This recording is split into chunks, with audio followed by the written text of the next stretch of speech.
नमस्ते, नमस्कार, जय हिंद, आदाब, भारत माता की जय। मैं सत्यम ठाकुर स्वागत करता हूं आप लोगों को दरोगा डा पे। और बिट्टू झा के द्वारा जो बायोलॉजी का मोटा सा बुक है, उसका ये 10वां चैप्टर है, पौधा और मानव में उत्सर्जन। ठीक है, चलिए इसको याद करते हैं बिना समय को गवाए हुए। 9 तक अपलोड कर दिया गया है प्लेलिस्ट में, एकदम बारीकी से टाइप 1 मैंने पार्ट 1 पार्ट 2 करके हमने अपलोड किया है। आपको बिल्कुल भी दिक्कत नहीं होगा। तो चलिए, इसमें जो आपको याद है उसको हम एक बार बोलेंगे, और जो आपको याद नहीं है, वो हमको पता है आपको कौन याद नहीं है, उसको हम 3-4 बार बोल के याद करवाएंगे। मेरा उद्देश्य ये है, याद करवाना। जो गड़बड़ी होगा आप कमेंट करेंगे।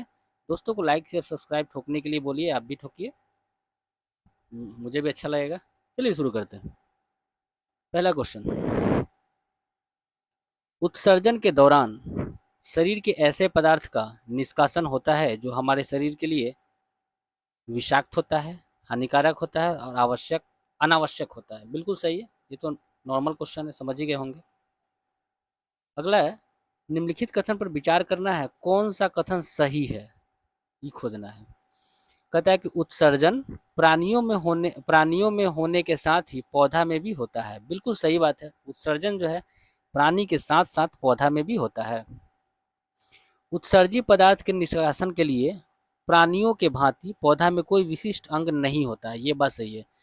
जैसे कि मानव में होता है ना निष्कासन पदार्थ, जो मल मूत्र आप त्याग करते हैं, उसके लिए एक विशेष अंग होता है, लेकिन पौधा में ऐसा कुछ नहीं होता है। ठीक है, वही बात कह रहा है, तो दोनों का दोनों सही है। तीसरा क्वेश्चन देखिए, श्वसन के दौरान अवशेष के रूप में श्वसन के दौरान अवशेष के रूप में उत्पन्न कार्बन डाइऑक्साइड को पौधों केवल रात में ही उत्सर्जित करते हैं। श्वसन के दौरान अवशेष के रूप में उत्पन्न कार्बन डाइऑक्साइड को पौधा केवल रात में ही उत्सर्जित करते हैं, क्योंकि दिन के समय श्वसन के दौरान उत्पन्न संपूर्ण कार्बन डाइऑक्साइड का स्वयं पौधा ही प्रकाश संश्लेषण में प्रयोग कर लेता है। रात में देखिए, हम लोग जो कार्बन डाइऑक्साइड छोड़ते हैं ना, उसका उपयोग पौधा रात में करता है। क्या है, क्या कि दिन में जब वो प्रकाश संश्लेषण करता है ना, तो वो कार्बन डाइऑक्साइड भी, वो ऑक्सीजन के साथ साथ कार्बन डाइऑक्साइड का भी वो निर्माण करता है, तो वह उस कार्बन डाइऑक्साइड को दिन में अपना खुद ही उपयोग कर लेता है, वही बात कह रहा है। चौथा क्वेश्चन है, पौधा में सचित ठोस और द्रव अवशेष से पौधा किस प्रकार छुटकारा पाते हैं। पौधा में सचित ठोस और द्रव अवशेष से पौधा किस प्रकार छुटकारा पाते हैं। पत्तियों को झाड़कर, छाल छुड़ाकर, फलों को गिराकर। कितना अच्छा बात है। पौधा में जो सचित ठोस और द्रव अवशेष है ना, उसको पौधा किस प्रकार छुटकारा पाते हैं। पत्ती को गिरा देता है पतझड़ के समय, उसका छाल भी देखते हैं कि कभी कभी सिकुड़ के छूट जाता है, और फलों को गिरा कर भी। ठीक है। अच्छा, अगला है कि कुछ पौधों में उत्सर्जी पदार्थ गाढ़े दूधिया तरल पदार्थ के रूप में संचित रहते हैं, उसको क्या कहते हैं, उसको लैटेक्स कहते हैं। कुछ पौधों में उत्सर्जी पदार्थ गाढ़े दूधिया तरल पदार्थ के रूप में संचित होते हैं, उसको कहते हैं लैटेक्स। ठीक है, चलिए छठा नंबर क्वेश्चन देखते हैं। निम्नलिखित में किस पौधा में लैटेक्स नामक उत्सर्जी पदार्थ पाए जाते हैं। पीपल में होता है, बरगद में भी, और कनेर फूल का पौधा में। ठीक है, पीपल में भी देखा जाता है लैटेक्स नामक पदार्थ, बरगद में भी और कनेर फूल का पौधा में भी। ठीक है। अगला है कि निम्नलिखित में कौन पौधा के उत्सर्जी पदार्थ हैं। पौधा के उत्सर्जी पदार्थ टैनिन भी है, रेजिन भी है और गोंद भी है। पौधा का उत्सर्जी पदार्थ टैनिन भी हो जाएगा, रेजिन भी हो जाएगा और गोंद भी हो जाएगा। ठीक है, सब के सब है। अगला है कि रेजिन एवं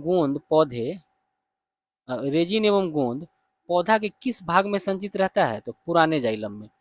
रेजिन एवं गोंद जो है ना, वो पौधा के किस भाग में संचित रहता है, पुराने जाइलम में संचित रहता है। दोस्तों मजा आ रहा है ना, पूरा याद करवाएंगे, 2-3 बार खाली आप वीडियो देखिए। कहता है कि पौधा के ठोस तथा द्रव जैसे उत्सर्जी पदार्थ पौधा के किस भाग में संचित रहते हैं। पौधा में जो ठोस और द्रव वाला उत्सर्जी पदार्थ है ना, वो पौधा के किस भाग में रहता है, तो कोशिकीय रिक्तिया में भी रहता है, छाल में भी रहता है, पुराने जाइलम उत्तक में भी रहता है। क्वेश्चन कहा कि पौधा के जो ठोस और द्रव जैसा उत्सर्जी पदार्थ है ना, वो पौधा के किस भाग में पाया जाता है, संचित रहता है, तो कोशिका रिक्तिया में, छाल में और पुराने जाइलम उत्तक में, सभी में रहता है। अच्छा, टैनिन पौधा के किस भाग में संचित रहता है, छाल में। टैनिन पौधा के छाल में संचित रहता है, टैनिन पौधा के छाल में संचित रहता है। 11 नंबर क्वेश्चन है, निम्नलिखित कथन पर विचार करना है, कौन सा कथन सुमेलित है, सही सुमेलित है। गोंद, कहता है गोंद बबूल के पेड़ से निकलता है, बिल्कुल सही। और रेजिन चीड़ के पेड़ से निकलता है, बिल्कुल सही है, ये गलत, ये गलत है। गोंद बबूल के पेड़ से निकलता है, गोंद बबूल के पेड़ से निकलता है, और रेजिन चीड़ के पेड़ से निकलता है, रेजिन चीड़ के पेड़ से निकलता है, ये बात भी सही है।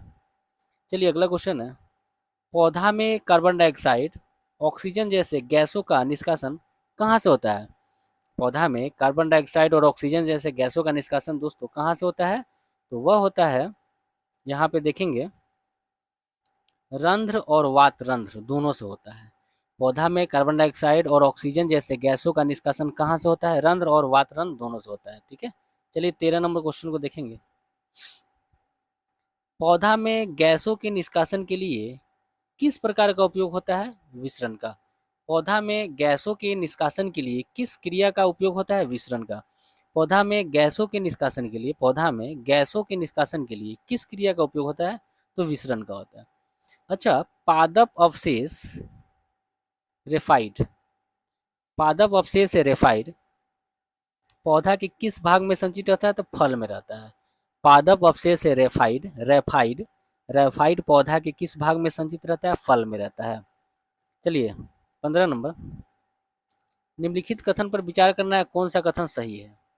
पौधा में वास्तविक उत्सर्जन की क्रिया नहीं होती है। वास्तविक उत्सर्जन का मतलब हुआ कि किसी विशेष अंग के द्वारा, तो वो तो नहीं होता है, बिल्कुल सही। अच्छा, पत्तों का झरना, छाल का उतरना और वाष्पोत्सर्जन वास्तव में उत्सर्जन क्रिया नहीं है, बिल्कुल सही है, ये वास्तविक है ही नहीं, दोनों का दोनों सही है। 16 नंबर है, वृक्क का प्रधान कार्य क्या है? उत्सर्जन। वृक्क का प्रधान कार्य उत्सर्जन है, वृक्क का प्रधान कार्य उत्सर्जन है। कौन उत्सर्जी अंग है? फेफड़ा, वृक्क और त्वचा। दोस्तों त्वचा से भी पसीना वसीना निकलता है ना, तो ये भी हो जाएगा फेफड़ा और वृक्क, तीनों के तीनों उत्सर्जी अंग है, और मानव का है ये। अगला है, निम्नलिखित में कौन सा कार्य मानव वृक्क द्वारा संपन्न किया जाता है? मानव वृक्क कौन सा काम करता है? तो रुधिर से अतिरिक्त यूरिया को निकाल देता है, बिल्कुल सही है। मूत्र का निर्माण करता है, ये भी सही है। रक्त में परासरण दाब को नियंत्रित करता है, ये भी सही है। आपने क्या देखा कि मानव मानव जो वृक्क है वो कौन कौन सा कार्य संपन्न किया जाता है उससे?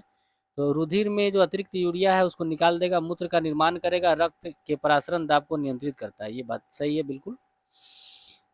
अगला है कि कौन सा एक अमीनो अम्ल के विखंडन से बनता है? कौन कौन है जो अमीनो अम्ल के विखंडन से बनता है? तो अमोनिया है।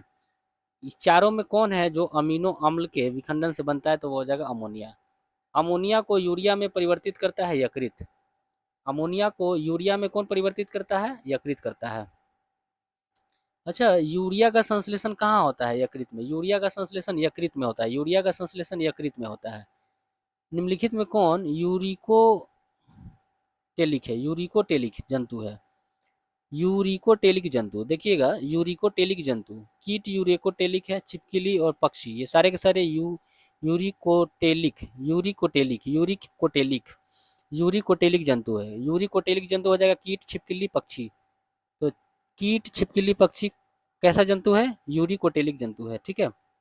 चलिए 23 नंबर क्वेश्चन देखेंगे, यूरिक एसिड के रूप में नाइट्रोजन युक्त पदार्थ का उत्सर्जन होता है पक्षियों में।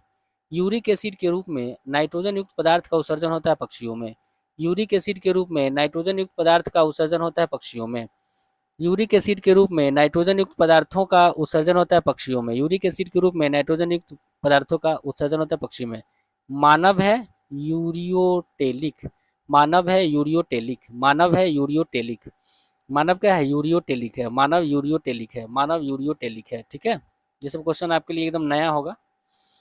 अच्छा, निम्नलिखित में कौन सा एक अमोनियोटेलिक जंतु है? तो मछली, मछली अमोनियोटेलिक जंतु है, मछली अमोनियोटेलिक जंतु है, मछली अमोनियोटोलिक जंतु है, मछली दोस्तों अमोनियोटेलिक जंतु है। अच्छा, जलीय एक कोशिकीय प्रोटोजोआ उत्सर्जन की दृष्टि से होता है, जलीय एक कोशिकीय प्रोटोजोआ, कहता है कि जलीय जो एक कोशिकीय प्रोटोजोआ है वह उत्सर्जन की दृष्टि से अमोनोटेलिक होता है। जलीय एक कोशिकीय प्रोटोजोआ जो होता है, जलीय एक कोशिकीय प्रोटोजोआ, वह उत्सर्जन की दृष्टि से अमोनोटेलिक होता है। जलीय एक कोशिकीय प्रोटोजोआ उत्सर्जन की दृष्टि से अमोनोटेलिक होता है। चलिए आगे बढ़ते हैं। कहता है निम्नलिखित में किसके उत्सर्जन के लिए जल की आवश्यकता अधिक मात्रा में होती है? तो अमोनिया। किसके उत्सर्जन के लिए जल की मात्रा ज़्यादा लेना होगा? अमोनिया। किसके उत्सर्जन के लिए जल की आवश्यकता अधिक मात्रा में होती है? अमोनिया। किसके उत्सर्जन के लिए जल की आवश्यकता अधिक मात्रा में होती है? तो हो जाएगा अमोनिया।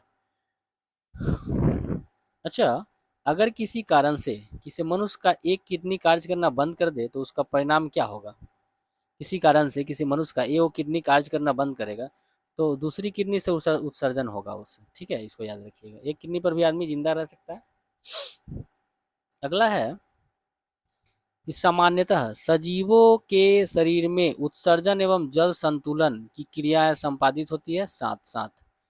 सजीवों के शरीर में उत्सर्जन एवं जल संतुलन की क्रिया संपादित होती है एक साथ। सजीव के शरीर में उत्सर्जन एवं जल संतुलन की क्रिया संपादित होती है साथ साथ। अच्छा, कोशिका में होने वाले अधिकांश जैव रासायनिक क्रिया किस माध्यम में संपन्न होता है? द्रव में। कोशिका में होने वाले अधिकांश जैव रासायनिक क्रिया किस माध्यम में संपन्न होता है? द्रव या जल में। कहता है कि कोशिका में होने वाले अधिकांश जैव रासायनिक क्रिया किस माध्यम में संपन्न होता है? द्रव या जलीय। ठीक है। अगला है कि सजीव के शरीर में प्रोटीन तथा एमिनो अम्ल के विखंडन के फलस्वरूप क्या बनता है? सजीव के शरीर में प्रोटीन तथा एमिनो अम्ल के विखंडन के बाद क्या बनता है? सजीव के शरीर में प्रोटीन तथा एमिनो अम्ल के विखंडन के फलस्वरूप क्या बनता है? अमोनिया, यूरिया और यूरिक अम्ल बनता है। सजीव के शरीर में प्रोटीन तथा एमिनो अम्ल के विखंडन के फलस्वरूप बनता है अमोनिया, यूरिया और यूरिक अम्ल। अच्छा, स्थलीय जंतु में सामान्यतः नाइट्रोजनी पदार्थों का शरीर से निष्कासन किस रूप में होता है? यूरिया के रूप में होता है। स्थलीय जंतु में सामान्यतः नाइट्रोजनी पदार्थ का शरीर से निष्कासन किस रूप में होता है? तो यूरिया के रूप में होता है। अच्छा, कहता है कि जंतुओं के शरीर में बनने वाले उत्सर्जित नाइट्रोजनी पदार्थ में सर्वाधिक विषैला क्या होता है? जंतु के शरीर में बनने वाले उत्सर्जित नाइट्रोजनी पदार्थ में सर्वाधिक विषैला दोस्तों मुझे लगता है कि अमोनिया ही होगा। बिल्कुल अमोनिया है। ठीक है। कहता है कि निम्नलिखित में किन जीवों में नाइट्रोजनी पदार्थ का निष्कासन यूरिक अम्ल के रूप में होता है? तो सरीसृप, पक्षी और स्थलीय कीट सभी में। किन जीव में नाइट्रोजनी पदार्थ का निष्कासन यूरिक अम्ल के रूप में होता है? तो सरीसृप, पक्षी और स्थलीय कीट सभी में। किन जीवों में नाइट्रोजनी पदार्थ का निष्कासन यूरिक अम्ल के रूप में होता है? तो वो सरीसृप हो जाएगा, पक्षी और स्थलीय कीट सभी में हो जाएगा। चलिए 35 नंबर है। सजीवों के शरीर में उपचयी क्रियाओं के फलस्वरूप उत्पन्न अवशिष्ट पदार्थ का शरीर से बाहर निकलना उत्सर्जन कहलाता है। ये तो आप जानते हैं। उत्सर्जन के क्रिया में किन पदार्थों का निष्कासन होता है? तो यूरिया और नाइट्रोजन का। उत्सर्जन के क्रिया में किन पदार्थों का निष्कासन होता है? यूरिया और नाइट्रोजन का। उत्सर्जन की क्रिया में किन पदार्थों का निष्कासन होता है? यूरिया और नाइट्रोजन का। ठीक है। तो उत्सर्जन की क्रिया में किन पदार्थों का निष्कासन होता है? यूरिया और नाइट्रोजन का। चलिए आगे देखते हैं। किडनी के भीतर नतोदर सतह क्या कहलाता है? हाइलम कहलाता है। किडनी के भीतर दोस्तों जो नतोदर सतह होता है, कॉनकेव एरिया, किडनी के भीतर में नतोदर सतह कहलाता है हाइलम। अच्छा, हाइलम वृक्क के किस ओर पाई जाती है? तो वृक्क के भीतर पाई जाती है, याद रखिएगा। ठीक है। हाइलम वृक्क के किस ओर पाया जाता है? तो वृक्क के भीतर पाया जाता है। ठीक है। 39 नंबर क्वेश्चन देखेंगे। वृक्क के रचनात्मक एवं क्रियात्मक इकाई कहलाता है नेफ्रॉन। वृक्क के रचनात्मक एवं क्रियात्मक इकाई नेफ्रॉन कहलाता है। वृक्क के रचनात्मक एवं क्रियात्मक इकाई नेफ्रॉन कहलाता है। वृक्क के रचनात्मक, ये तो आप जानते हैं। अच्छा, नेफ्रॉन के किस भाग में ग्लोमेरुलस ग्लोमेरुलस अवस्थित रहता है? नेफ्रॉन के किस भाग में ग्लोमेरुलस उपस्थित रहता है? तो बोमेन्स कैप्सूल में। ठीक है, ध्यान दीजिएगा। कहता है कि नेफ्रॉन के किस भाग में ग्लोमेरुलस अवस्थित रहता है? ग्लोमेरुलस बोमेन्स कैप्सूल में जो है ग्लोमेरुलस अवस्थित रहता है। अगला है ग्लोमेरुलस उपस्थित रहता है रीनल कॉर्टेक्स में। ग्लोमेरुलर उपस्थित रहता है रीनल कॉर्टेक्स में।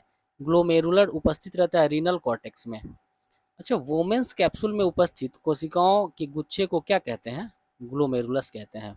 वोमेन्स कैप्सूल में उपस्थित कोशिका के गुच्छा को ग्लोमेरुलस कहते हैं। ठीक है।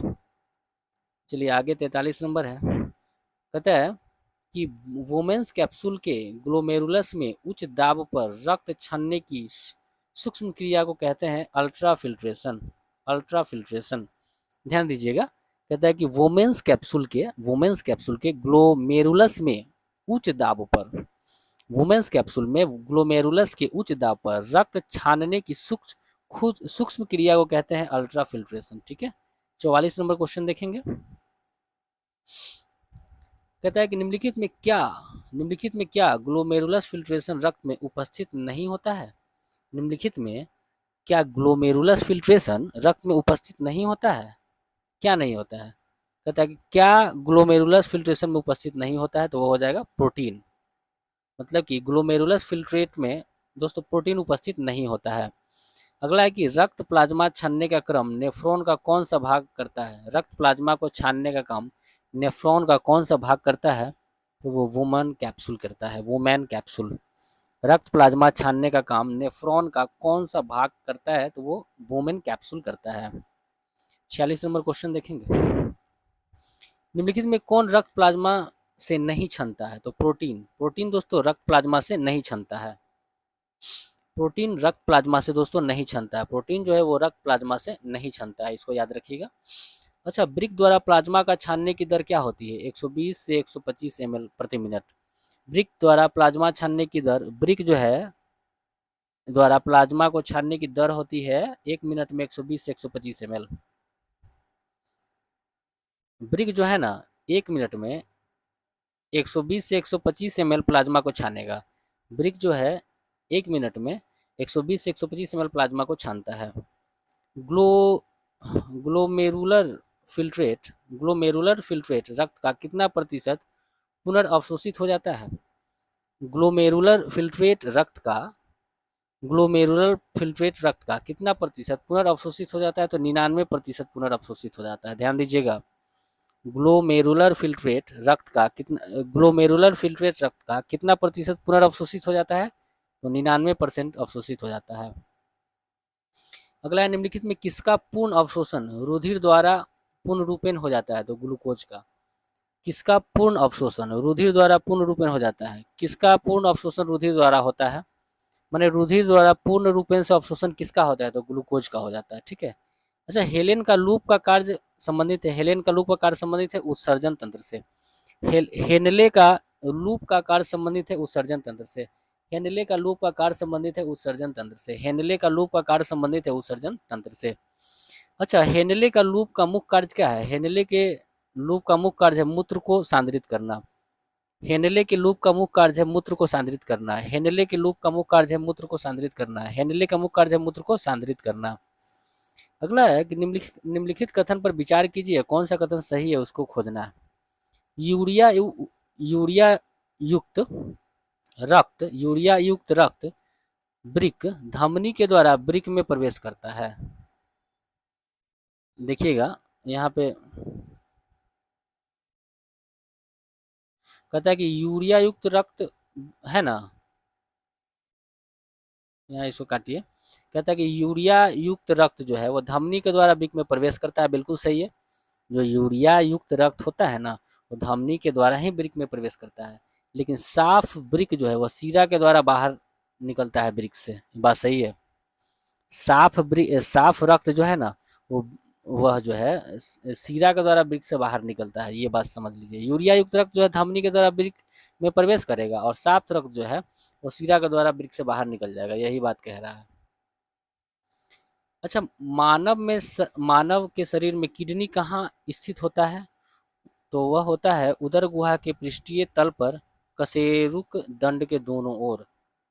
मानव शरीर में किडनी कहाँ स्थित होता है। किडनी तो जिसको ब्रिक कहते हैं दोस्तों, तो उदर गुहा के पृष्ठीय तल पर, कशेरुक दंड के दोनों ओर, उदर गुहा के पृष्ठीय तल पर, कशेरुक दंड के दोनों ओर उपस्थित रहता है। 54 नंबर क्वेश्चन देखेंगे।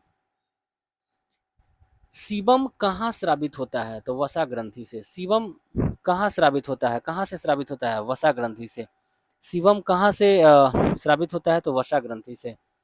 अच्छा, नेफ्रॉन निम्नलिखित में से किस अंग का महत्वपूर्ण हिस्सा है, तो वृक्क का। नेफ्रॉन किसका हिस्सा है, किस अंग का महत्वपूर्ण हिस्सा है? वृक्क का हिस्सा है। अगला देखेंगे, कहता है कि मानव के प्रत्येक वृक्क में नेफ्रॉन की संख्या कितनी होती है? इकाई दहाई सैकड़ा हजार दसर लाख, इकाई दहाई सैकड़ा हजार दसर लाख, 10 लाख, 10 लाख होता है। मानव के प्रत्येक वृक्क में नेफ्रॉन की संख्या, माने दो गो होता है ना वृक्क, तो नेफ्रॉन दोनों में 10-10 लाख होता है। ठीक है, दोनों में 10-10 लाख जो है नेफ्रॉन रहता है, इसको याद रखिएगा मानव वृक्क में। अगला है, वृक्क के प्रत्येक नेफ्रॉन में स्थित प्याले समान संरचना को क्या कहते हैं? Bowman's capsule. कहता है वृक्क के प्रत्येक नेफ्रॉन में स्थित माने प्याले यानी कप के समान संरचना को वुमेन्स कैप्सूल कहते हैं। वृक्क के प्रत्येक नेफ्रॉन में स्थित प्याले के जैसा समान संरचना को वुमेन्स कैप्सूल कहते हैं। 58 है कि मूत्रवाहिनी वृक्क के किस भाग से बाहर निकलता है? तो हाइलम से। मूत्रवाहिनी वृक्क के किस भाग से बाहर निकलता है? हाइलम से। मूत्रवाहिनी वृक्क के किस भाग से बाहर निकलता है? हाइलम से। मूत्रवाहिनी वृक्क के किस भाग से बाहर निकलता है? हाइलम से। चलिए आगे देखते हैं। 59 नंबर, मानव उत्सर्जन तंत्र का कौन सा भाग शरीर से में सीधे बाहर खुलता है? तो मूत्र मार्ग। मानव उत्सर्जन तंत्र का कौन सा भाग शरीर में सीधे बाहर खुलता है? तो मूत्र मार्ग है। मानव उत्सर्जन तंत्र का कौन सा भाग शरीर में सीधे बाहर खुलता है? मूत्र मार्ग। अच्छा, पुरुष के मूत्र मार्ग की लंबाई 18 से 20 सेंटीमीटर होता है। पुरुष के मूत्र मार्ग की लंबाई 18 से 20 सेंटीमीटर। पुरुष के मूत्र मार्ग की लंबाई 18 से 20 सेंटीमीटर होता है। अच्छा, कहता है कि जब वृक्क कार्य करना बंद कर दे तो कौन सा पदार्थ शरीर में जमा होता है? तो ये हो जाएगा नत्रजनित अपशिष्ट। जब वृक्क कार्य करना बंद कर दे तो कौन सा पदार्थ शरीर में जमा होता है? तो नत्रजनित अपशिष्ट, नत्रजनित अपशिष्ट। अच्छा, एक वयस्क मनुष्य में के वृक्क का भार कितना होता है? 140 ग्राम। एक वयस्क मनुष्य के वृक्क का भार 140 ग्राम होता है। एक वयस्क मनुष्य के वृक्क का भार 140 ग्राम होता है। अगला है कि निम्नलिखित में कौन सा मानव गुर्दे का समान कार्य नहीं है? निम्नलिखित में कौन सा मानव गुर्दे का समान कार्य नहीं है? देखिए, गुर्दा का कौन कौन काम है ये पहले जान लीजिए। रक्त से जल की मात्रा का नियंत्रण, ये गुर्दा का काम है। किडनी, वही वृक्क, रक्त से जल की मात्रा को नियंत्रित करना, रक्त से यूरिया को छानकर बाहर निकलना, कई हार्मोन का स्रावन करना, ये बात सही है। लेकिन रक्त शर्करा का नियंत्रण ये गलत है, ये नहीं करता है। आगे चलिए 64 नंबर क्वेश्चन, वृक्क किस ग्रंथि के ऊपर स्थित होता है? एड्रिनल। वृक्क किस ग्रंथि के ऊपर स्थित होता है? एड्रिनल। वृक्क किस ग्रंथि के ऊपर स्थित होता है? तो वो एड्रिनल हो जाएगा। स्तनपाइयों में स्वेद ग्रंथि मूलतः किससे संबंधित है? ताप नियमन से। स्तनपाई में श्वेत ग्रंथि किससे संबंधित है? स्तनपाई में श्वेत ग्रंथि किससे संबंधित है? तो दोस्तों याद रखिएगा, ताप नियमन से। आगे बढ़ते हैं। कहता है कि स्वेदन माने पसीना का निकलना किसके लिए महत्वपूर्ण है? तो यह शरीर के तापमान को विनियंत्रित करने के लिए। पसीना निकलना महत्वपूर्ण है शरीर के तापमान को विनियंत्रित करने के लिए। अच्छा, पसीना शरीर को ठंडा करता है क्योंकि वाष्पीकरण के लिए गुप्त ऊष्मा की आवश्यकता होती है। देखिए, पसीना शरीर को ठंडा करता है क्योंकि वाष्पीकरण के लिए गुप्त ऊष्मा की आवश्यकता होती है, इसी के लिए। ठीक है। 68 है, मानव शरीर में जल का अवशोषण होता है दोस्तों वृक्क की वृक्कीय नलिका में और बृहदांत्र यानी बड़ी आंत में। मानव शरीर में जल का अवशोषण होता है कहाँ? वृक्क के वृक्कीय नलिका में। मानव शरीर में जल का अवशोषण होता है वृक्क के वृक्कीय नलिका में और बृहदांत्र में। वृक्क के वृक्कीय नलिका में और बृहदांत्र में, दोनों में होता है। ठीक है। अच्छा, रक्त का शुद्धिकरण कहाँ होता है? तो फेफड़ा में भी, किडनी में भी, यकृत में भी। ठीक है, किडनी को ही तो दोस्तों यकृत बोलते हैं, ये सही भी हो जाएगा। फेफड़ा में भी रक्त का शुद्धिकरण फेफड़ा में भी होता है, किडनी यकृत सभी में होता है। अच्छा, मानव शरीर में यूरिया की अधिकतम मात्रा किस में पाई जाती है? मूत्र में। किसी प्राणी के शरीर के समस्त भार का अधिकांश भाग होता है जल। किसी प्राणी के शरीर के समस्त भार का अधिकांश भाग जल होता है। अच्छा, मनुष्य के आंसू में कौन सा एंजाइम होता है जिससे जीवाणु मर जाता है? लाइसोजाइम। मनुष्य के आंसू में कौन सा एंजाइम होता है जिससे जीवाणु मर जाते हैं? तो वो हो जाएगा लाइसोजाइम। तो मनुष्य के आंसू में कौन सा एंजाइम होता है जिससे जीवाणु मर जाते हैं? तो वो हो जाएगा लाइसोजाइम। 73 नंबर क्वेश्चन को देखेंगे, क्या कहता है दोस्तों। कहता है कि मानव उत्सर्जन तंत्र के संदर्भ में कथन पर विचार करना है और कौन सा कथन सही है इसको खोजना है। तो कहता है कि वृक्क रुधिर से नाइट्रोजन वर्ज्य पदार्थों का अलग करने का काम करता है, बिल्कुल सही। वृक्क के अंदर नेफ्रॉन नामक निस्यंदन एकक उपस्थित रहता है, ये बात भी सही है। वृक्क द्वारा हुए प्रारंभिक निस्यंदन में माने फिल्ट्रेट में बचे पदार्थ का चयनित पुनर्अवशोषित मूत्रवाहिनी में होता है। तीनों का तीनों सही है, एक बार फिर से पढ़िएगा। कहता है कि मानव उत्सर्जन तंत्र के बारे में कहता है सही कौन है, तो वृक्क रुधिर से नाइट्रोजन वर्ज्य पदार्थ को अलग करने की काम करता है, बिल्कुल सही। वृक्क के अंदर नेफ्रॉन नामक निस्यंदन एकक मतलब कि फिल्ट्रेशन यूनिट्स उपस्थित होता है, नेफ्रॉन नामक का, यही नेफ्रॉन ही उसको फिल्ट्रेट करता है, बिल्कुल सही है। दूसरा है दोस्तों कि वृक्क द्वारा हुए प्रारंभिक निस्यंदन में वृक्क द्वारा हुए जो पहला फिल्ट्रेशन होता है ना, उसके बाद जो बचे पदार्थ का चयनित पुनर्अवशोषण मूत्रवाहिनी में होता है, ये बात भी सही है। चलिए 74 नंबर क्वेश्चन। निम्नलिखित में सीधे मूत्रवाहिनी से जुड़ा होता है क्या? समान संग्राहक नली। निम्नलिखित में कौन सीधे मूत्रवाहिनी से जुड़ा रहता है? कौन सीधे मूत्रवाहिनी से जुड़ा रहता है? तो समान संग्राहक नली जुड़ा रहता है। अच्छा, कहता है कि ऑर्निथिन चक्र किसके संश्लेषण से संबंधित है? यूरिया के। ऑर्निथिन चक्र किसके संश्लेषण से संबंधित है? यूरिया के। ऑर्निथिन चक्र किसके संश्लेषण से संबंधित है? यूरिया के। ऑर्निथिन चक्र किसके संश्लेषण से संबंधित है? यूरिया के। मनुष्य के मूत्र तंत्र का मुख्य अंग होता है, मनुष्य के मूत्र तंत्र का मुख्य अंग होता है, वृषण भी होता है, अंडाशय भी होता है और यकृत भी होता है। मनुष्य के मूत्र तंत्र का मुख्य अंग होता है वृषण, अंडाशय महिलाओं में होता है और यकृत, तीनों का तीनों होता है, इसको याद रखिएगा। ठीक है, चलिए आगे देखते हैं 77 नंबर क्वेश्चन। एक स्वस्थ वयस्क मनुष्य प्रतिदिन कितना मूत्र त्याग करता है? 1.5 से 2 लीटर। एक स्वस्थ और वयस्क मनुष्य प्रतिदिन कितना मूत्र त्याग करेगा? 1.5 से 2 लीटर। मानव मूत्र में सर्वाधिक मात्रा पाए जाते हैं जल। मानव मूत्र में सर्वाधिक मात्रा में पाया जाता है जल। ठीक है, आगे बढ़िए। निम्नलिखित में कौन साधारणतः मानव मूत्र में उपस्थित नहीं होता है? दोस्तों सोडियम नाइट्रेट नहीं रहता है, मानव मूत्र में सोडियम नाइट्रेट नहीं रहता है। मानव मूत्र में सोडियम नाइट्रेट नहीं रहता है, लेकिन जल तो रहता ही है, यूरिया रहता है, सोडियम क्लोराइड भी रहता है, नमक की मात्रा भी मूत्र में रहता है। निम्नलिखित में कौन सा पदार्थ मूत्र में पाया जाता है? तो क्रिएटिनिन, क्रिएटिनिन पाया जाता है। कौन सा पदार्थ समान मूत्र में पाया जाता है? तो क्रिए सूत्र लिख दिया है दोस्तों, मूत्र होगा, क्रिएटिनिन हो जाएगा। ठीक है, क्रिएटिनिन, क्रिएटिनिन पाया जाता है मूत्र में।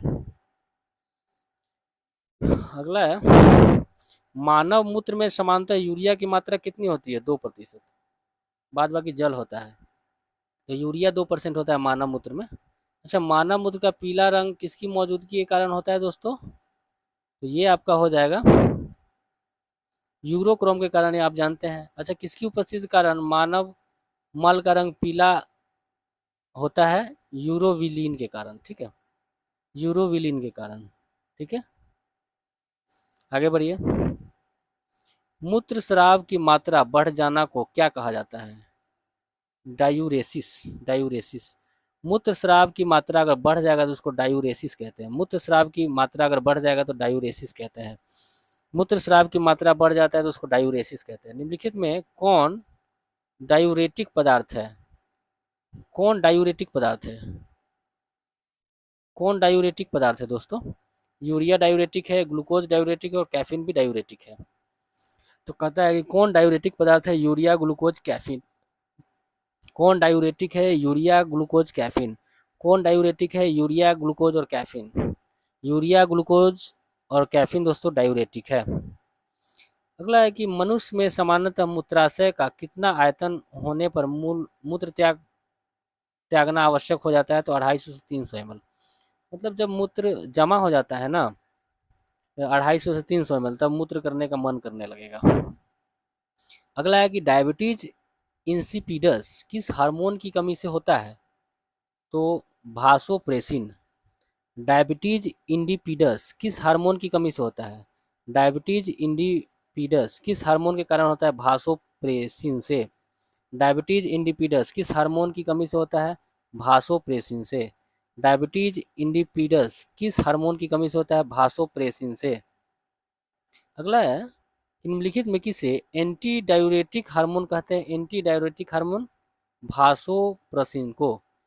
किसको एंटी डायूरेटिक हार्मोन कहते हैं? भासोप्रेसिन। एंटी डायूरेटिक हार्मोन कहते हैं भासोप्रेसिन को। रक्त में यूरिया की मात्रा बढ़ जाना क्या कहलाता है? यूरेमिया। रक्त में यूरिया की मात्रा बढ़ेगा तो उसको यूरेमिया कहेंगे। रक्त में यूरिया की मात्रा बढ़ेगा उसको यूरेमिया कहेंगे। ठीक है।